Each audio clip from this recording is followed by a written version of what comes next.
हाय viewers, हम लोग financial statement analysis applications को डिस्कस कर रहे थे। लास्ट क्लास में हम लोगों ने इसकी सेकंड एप्लीकेशन को देखा था और आज की जो क्लास है इसमें हम लोग थर्ड एप्लीकेशन को डिस्कस करेंगे।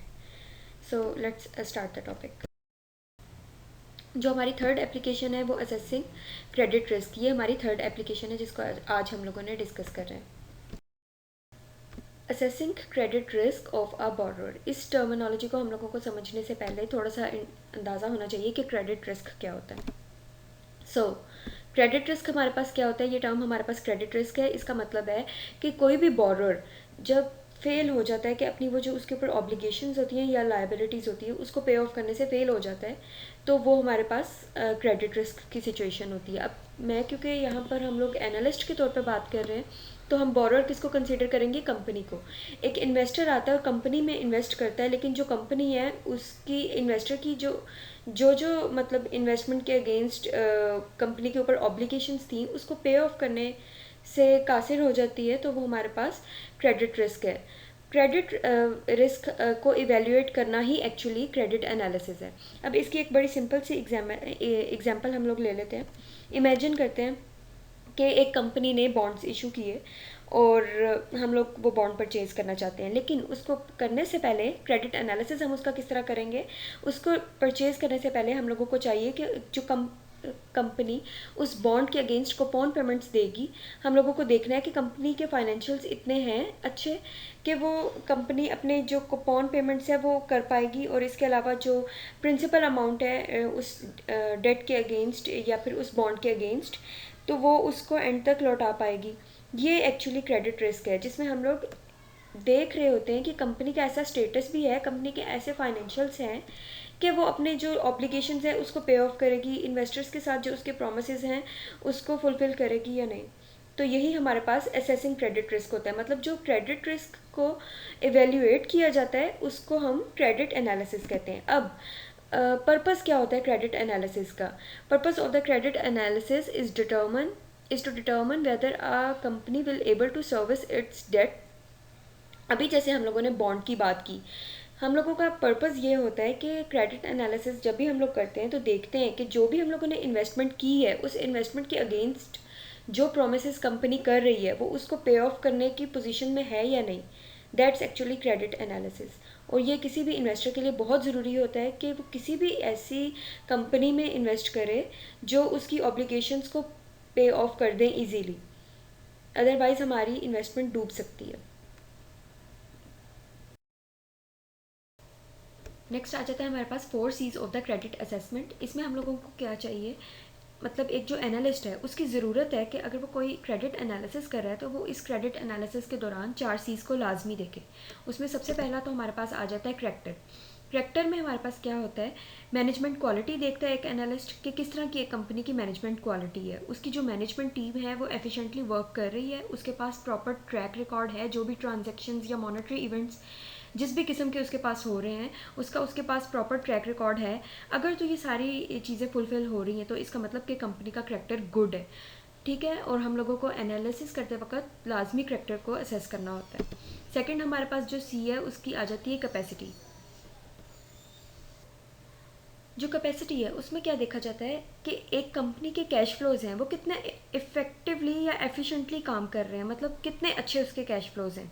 अगर तो कैश फ्लोज उसके पॉजिटिव जा रहे हैं तो उसका मतलब कंपनी की कैपेसिटी अच्छी है। अगर कैश फ्लोज कंपनी के इंक्रीज़ हो रहे हैं, उसके अंदर वॉलेटिलिटी कम है, मतलब बहुत ज़्यादा जो नेगेटिव फिगर्स हैं वो नहीं आ रहे बल्कि जो उसका ट्रेंड है वो पॉजिटिव जा रहा है, तो इसका मतलब हमारी कंपनी की कैपेसिटी अच्छी है। सो एज एन एनालिस्ट हमारे लिए ज़रूरी है कि हम लोग कैपेसिटी को भी एनालाइज करें। उसके बाद जो हमारे पास थर्ड सी है वो कोलेट्रल होता है। कोलेट्रल क्या होता है? हमारे पास कोई भी बंदा जब किसी कंपनी के अंदर इन्वेस्ट करता है, चाहे वो बॉन्ड की सूरत में हो चाहे वो डेट की सूरत में हो, तो अपनी इन्वेस्टमेंट के अगेंस्ट कोई ना कोई सिक्योरिटी तो मांगेगा ना। तो वो जो सिक्योरिटी होती है वो कोलेट्रल होता है एक्चुअली। कोलेट्रल से क्या होता है, एक इन्वेस्टर ज़्यादा सिक्योर फील करता है, जाहिर है उसे पता लग जाता है कि अब जो मेरी इन्वेस्टमेंट है वो ज़्यादा सिक्योर है, मुझे इसके अगेंस्ट कुछ मिल गया है। तो ये हमारे पास है कोलेट्रल। कोलेट्रल को एनालाइज करना चाहिए वो कितना इन्वेस्टर फ्रेंडली है। और उसके बाद हमारे पास फोर्थ सीज का है कोवनेंट्स। कोवनेंट्स क्या होते हैं?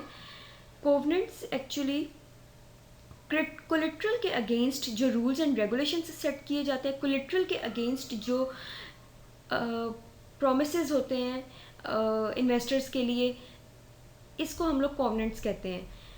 अब अगर तो हमारे ये जो प्रोमिसेस हैं या फिर ये जो रूल्स एंड रेगुलेशंस हैं वो इन्वेस्टर फ्रेंडली हैं, तो इसका मतलब कि हम इस कंपनी की प्रोग्रेस अच्छी है, तो मतलब इन सब चीज़ों को असेस करके हम लोग क्रेडिट असेसमेंट कर सकते हैं। जितना हमारे लिए कोवेनेंट्स इन्वेस्टर फ्रेंडली होंगे वो उतना ही एक एनालिस्ट के लिए अच्छा है, इन्वेस्टर के लिए अच्छा है।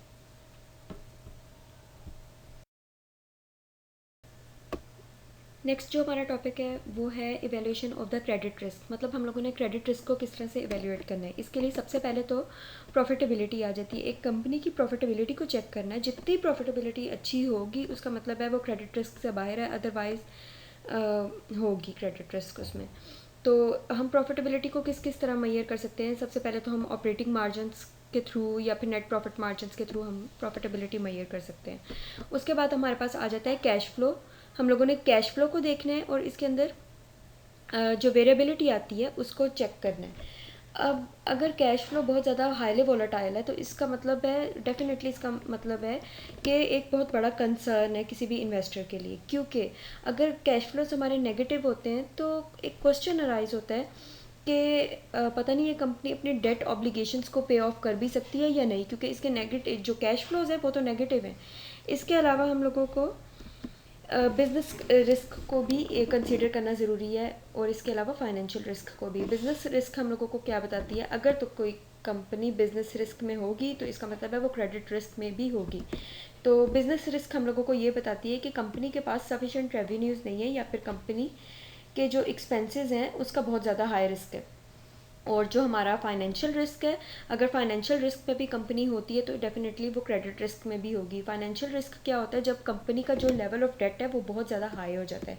और उसका क्या मतलब होता है, लेवल ऑफ डेट हाई होने का मतलब होता है कि उसकी जो इंटरेस्ट पेमेंट्स हैं वो बहुत हाई है, मतलब वो उसने इतने कर्जे लिए हुए हैं कि उसको जो इंटरेस्ट पेमेंट्स देनी पड़ रही है वो काफ़ी ज़्यादा हैं, जिसकी वजह से उसका ऑपरेटिंग मार्जिन कम है और उसकी जो डेट है वो ज़्यादा है। मतलब इन केसेस में मोस्टली ऐसा होता है कि जो ऑपरेटिंग मार्जिन होता है वो कम होता है और जो डेट की अमाउंट होती है वो ज़्यादा होती है, और इस वजह से कंपनी बहुत ज़्यादा रिस्क की सिचुएशन में होती है, क्योंकि सारी की सारी इनकम, ऑपरेटिंग इनकम तो वो अपनी डेट ऑब्लिगेशंस को पे ऑफ करने में लगा देती है। इसीलिए हमारे लिए एक बहुत बड़ा मेजर कंसर्न है किसी भी इन्वेस्टर के लिए। तो एनालिस्ट को इन 4 चीज़ों को लाजमी इवेल्यूएट करना चाहिए, इनसे पता लगता है कि एक कंपनी क्रेडिट रिस्क में है या नहीं।